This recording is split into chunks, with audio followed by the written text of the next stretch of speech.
Қайырлы күн, бүгін біз еселік салыстыруға берілген есептерді шығаратын боламыз. Сендер осы сабақта еселік салыстыруға берілген есептерді шешуді, кері есеп құрастыруды және оларды шығаруды үйренетін боласың. Алдымен бірінші тапсырмаға қара. Үшбұрыштарды сана. Үшбұрыштар нешеу? Шаршыларды сана. Шаршылар нешеу? Енді шаршылар үшбұрыштан қанша есе көп екенін табу үшін біз 6-ны 2-ке бөлеміз. Ал үшбұрыштың шаршыдан неше есе кем екенін табу үшін тағы да 6-ны 2-ке бөлетін боламыз. Екі жағдайда да жауап 3-ке тең болады.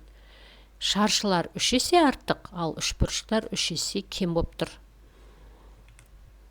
Келесі тапсырмада біз қолөнер бұйымдары көрмесінде 8 жүк аяқ және 16 сандық болды дейді. Көрмеге қойылған сандықтар жүк аяқтарға қарағанда неше есе артық екенін табу керек. Сандықтар 8, ал жүк аяқтар 16. Біз бұл жағдайда 16-ны 8-ге бөліп, жүк аяқтарға қарағанда сандықтар неше есе кем, немесе жүк аяқ сандыққа қарағанда неше есе көп екенін табатын боламыз. Ал үшінші тапсырмада 45 саны 9-дан неше есе артық. Бұл сұраққа жауап беру үшін біз 45-ті 9-ға бөлетін боламыз. Ал 7 саны 28-ден неше есе кем деген сұраққа жауап беру үшін 28-ді 7-ге бөлетін боласыңдар. Мына ережеге назар аударыңдар. Бір санның екінші саннан неше есе артық, немесе неше есе кем екенін білу үшін біз үлкен санды кіші санға бөлетін боламыз. Осы ережені есте сақтап алыңдар. 4-ші тапсырманы өздерің орындап көріңдер. Дүкенде 15 тостаған және одан 3 есе кем табақ сатылды. Дүкенде неше табақ сатылғанын анықтап көріңдер. Бұл жағдайда не істейтіндеріңді өздерің жақсы білесіңдер. Ал білмей жатсаңдар, мына ережеге жүгініңдер. Балалар, сендер 3-4 есеп шығарып болған соң, мына сергіту сәтін жасап көріңдер. 9 нүктені бір сызықпен қалай қосуға болатынын ойланыңдар және қолды көтермей бір сызықпен 9 нүктені қосып көріңдер. Жауаптарыңды мұғалімдеріңе жіберіп көріңдер.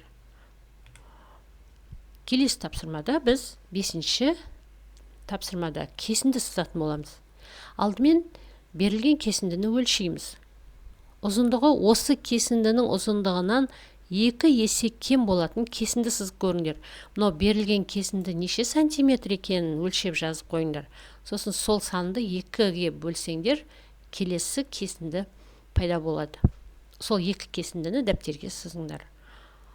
Ал 6-шы тапсырмада теңдеу құрастыратын боласыңдар. Азайғыш 54 пен 29-ның айырмасына тең. Ал азайтқыш x айырманың мәні 17 болса, бізде мына күрделі теңдеу пайда болады. Ал екінші жағдайда азайғыш x-қа тең, ал азайтқыш 91 мен 37-ның айырмасына тең. Айырманың мәні 19. Осы екі күрделі теңдеуді дәптерлеріңе шығарып, мұғалімге жібересіңдер.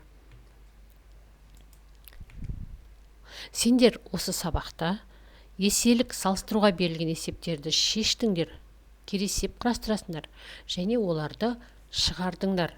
Ал сендерге сабақ берген Гүлзина Жақсылыққызы. Сұрақтарың болса, Гүлзина Жақсылыққызына жазуға болады. Барлықтарыңа сәттілік тілеймін.